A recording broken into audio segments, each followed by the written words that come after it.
친정 어머니께 읽어드리는 성경 마르코복음서 제9장입니다. 예수님께서 또 그들에게 말씀하셨다. 내가 진실로 너희에게 말한다.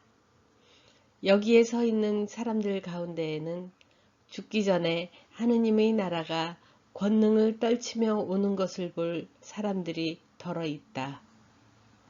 영광스러운 모습으로 변모하시다. 엿새 뒤에 예수님께서 베드로와 야고보와 요한만 따로 데리고 높은 산에 오르셨다. 그리고 그들 앞에서 모습이 변하셨다. 그분의 옷은 이 세상 어떤 마전장이도 그토록 하얗게 할 수 없을 만큼 새하얗게 빛났다. 그때 엘리야가 모세와 함께 그들 앞에 나타나 예수님과 이야기를 나누었다. 그러자 베드로가 나서서 예수님께 말하였다. 스승님, 저희가 여기에서 지내면 좋겠습니다. 저희가 초막 셋을 지어 하나는 스승님께, 하나는 모세께, 또 하나는 엘리야께 드리겠습니다. 사실 베드로는 무슨 말을 해야 할지 몰랐던 것이다. 제자들이 모두 겁에 질려 있었기 때문이다. 그때 구름이 일어 그들을 덮더니 그 구름 속에서 이는 내가 사랑하는 아들이니 너희는 그의 말을 들어라 하는 소리가 났다. 그 순간 그들이 둘러보자 더 이상 아무도 보이지 않고 예수님만 그들 곁에 계셨다. 그들이 산에서 내려올 때에 예수님께서는 그들에게 사람의 아들이 죽은 이들 가운데에서 다시 살아날 때까지 지금 본 것을 아무에게도 말하지 말라고 분부하셨다. 그들은 이 말씀을 지켰다. 그러나 죽은 이들 가운데에서 다시 살아난다는 것이 무슨 뜻인지를 저희끼리 서로 물어보았다.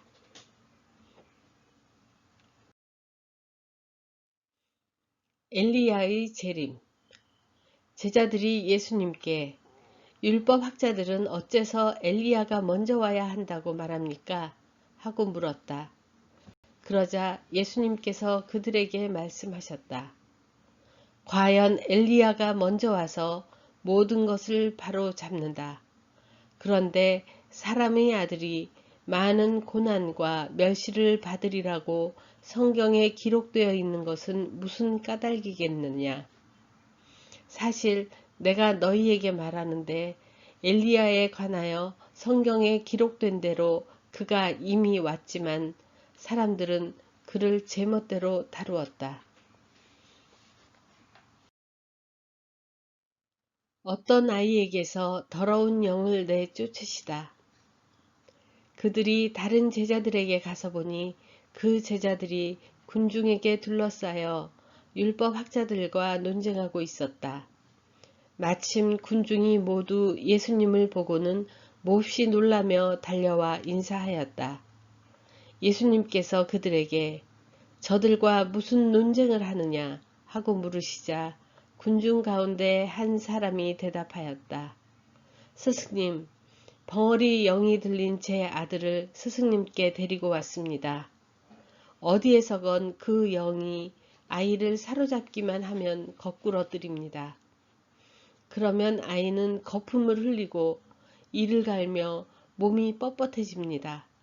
그래서 스승님의 제자들에게 저 영을 쫓아내 달라고 하였지만 그들은 쫓아내지 못하였습니다. 그러자 예수님께서 믿음이 없는 이 세대야. 내가 언제까지 너희 곁에 있어야 하느냐? 내가 언제까지 너희를 참아주어야 한다는 말이냐? 아이를 내게 데려오너라 하고 그들에게 이르셨다. 그래서 사람들이 아이를 예수님께 데려왔다. 그 영은 예수님을 보자 곧바로 아이를 뒤 흔들어댔다. 아이는 땅에 쓰러져 거품을 흘리며 뒹굴었다. 예수님께서 그 아버지에게 아이가 이렇게 된 지 얼마나 되었느냐 하고 물으시자 그가 대답하였다. 어릴 적부터입니다. 저 영이 자주 아이를 죽이려고 불 속으로도 물 속으로도 내던졌습니다. 이제 하실 수 있으면 저희를 가엾이 여겨 도와주십시오. 예수님께서 그에게 하실 수 있으면이 무슨 말이냐? 믿는 이에게는 모든 것이 가능하다 하고 말씀하시자 아이 아버지가 곧바로 저는 믿습니다. 믿음이 없는 저를 도와주십시오 하고 외쳤다. 예수님께서는 군중이 떼를 지어 달려드는 것을 보시고 더러운 영을 꾸짖으며 말씀하셨다. 벙어리 귀머거리 영아, 내가 너에게 명령한다. 그 아이에게서 나가라. 그리고 다시는 그에게 들어가지 마라. 그러자 그 영이 소리를 지르며 아이를 마구 뒤흔들어 놓고 나가니 아이는 죽은 것처럼 되었다.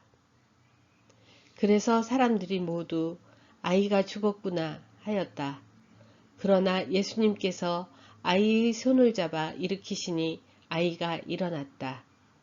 그 뒤에 예수님께서 그 집에 들어가셨을 때에 제자들이 그분께 따로 어째서 저희는 그 영을 쫓아내지 못하였습니까? 하고 물었다. 예수님께서는 이렇게 대답하셨다. 그러한 것은 기도가 아니면 다른 어떤 방법으로도 나가게 할 수 없다. 순환과 부활을 두 번째로 예고하시다. 그들이 그곳을 떠나 갈릴레아를 가로질러 갔는데 예수님께서는 누구에게도 알려지는 것을 원하지 않으셨다. 그분께서 사람의 아들은 사람들의 손에 넘겨져 그들 손에 죽을 것이다. 그러나 그는 죽임을 당하였다가 사흘 만에 다시 살아날 것이다. 하시면서 제자들을 가르치고 계셨기 때문이다. 그러나 제자들은 그 말씀을 알아듣지 못하였을 뿐만 아니라 그분께 묻는 것도 두려워하였다. 가장 큰 사람. 그들은 카파르나움에 이르렀다. 예수님께서는 집안에 계실 때에 제자들에게 너희는 길에서 무슨 일로 논쟁하였느냐 하고 물으셨다. 그러나 그들은 입을 열지 않았다. 누가 가장 큰 사람이냐 하는 문제로 길에서 논쟁하였기 때문이다. 예수님께서는 자리에 앉으셔서 12 제자를 불러 말씀하셨다. 누구든지 첫째가 되려면 모든 이의 꼴찌가 되고 모든 이의 종이 되어야 한다. 그러고 나서 어린이 하나를 데려다가 그들 가운데에 세우신 다음 그를 껴안으시며 그들에게 이르셨다. 누구든지 이런 어린이 하나를 내 이름으로 받아들이면 나를 받아들이는 것이다. 그리고 나를 받아들이는 사람은 나를 받아들이는 것이 아니라 나를 보내신 분을 받아들이는 것이다.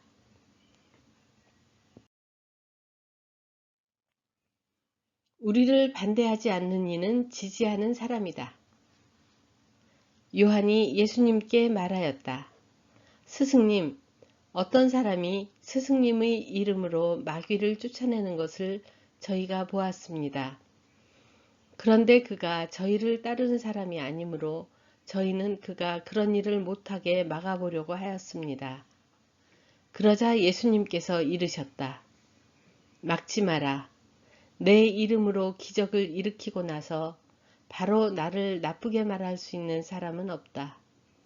우리를 반대하지 않는 이는 우리를 지지하는 사람이다. 내가 진실로 너희에게 말한다.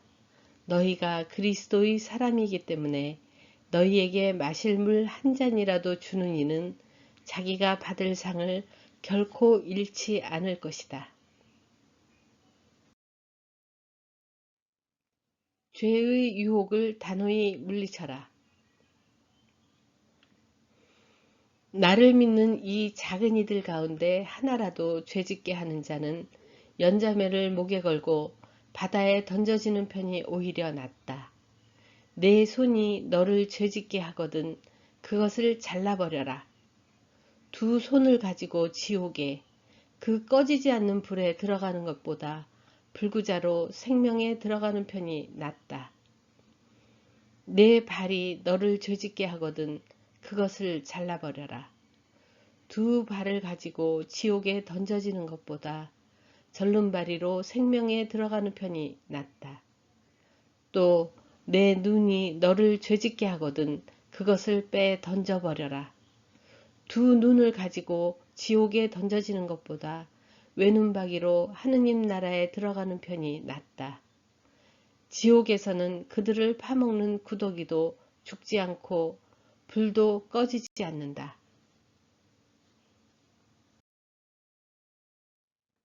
소금. 모두 불소금에 절여질 것이다. 소금은 좋은 것이다. 그러나 소금이 짠맛을 잃으면 그 무엇으로 그 맛을 내겠느냐. 너희는 마음에 소금을 간직하고 서로 평화롭게 지내라.